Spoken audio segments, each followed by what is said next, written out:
ജഡത്തിന്റെ മോഹങ്ങളെ നമ്മൾ നീക്കി മാറ്റിയേ മതിയാകത്തുള്ളൂ. നമുക്കറിയാം ജഡത്തിന്റെ മോഹങ്ങൾ എന്ത് തന്നെയെന്ന്. മറ്റുള്ളവരോട് ജലസി ഉണ്ടാകുന്ന ജഡത്തിന്റെ മോഹം അത്രേ. ദൈവമക്കൾക്ക് ഹല്ലേലൂയ ചെയ്യുവാൻ കഴിയുന്നതും ചെയ്യുവാൻ കഴിയാത്തതും ഉണ്ടത്രേ. കാണേണ്ടതും കാണരുതാത്തതും ഉണ്ടത്രേ. അതുകൊണ്ടത്രേ വചനം പറയുന്നത് പരിശുദ്ധാത്മാവ് നിങ്ങൾക്ക് സകലതും വെളിപ്പെടുത്തി തരുമെന്ന്. പരിശുദ്ധാത്മാവ് സത്യത്തിന്റെ ആത്മാവെന്ന് വചനം സാക്ഷ്യം പറയുന്നു. പരിശുദ്ധാത്മാവിനെ അനുസരിച്ച് നടക്കുന്ന ദൈവപദ്ധതി എന്റെ ജീവിതത്തിൽ, കാരണം വേൾഡ് ഹല്ലേലൂയ മോഹങ്ങളോടെ നടന്നാൽ പരിശുദ്ധാത്മാവിന് നമ്മുടെ ഉള്ളിൽ പ്രവർത്തിപ്പാൻ കഴിയത്തില്ലത്രേ. ഈ ലോകത്തിലുള്ള സകല ആവശ്യങ്ങളും ആവശ്യം തന്നെ അത്രേ.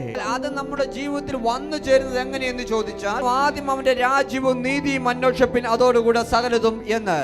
ദൈവരാജ്യത്തിന്റെ ആവശ്യമാണ്, ഇല്ലെങ്കിൽ നീതിയാണ് രാഗമോഹങ്ങളെ നമ്മൾ തീർത്ത് കളയുക എന്നുള്ളത്.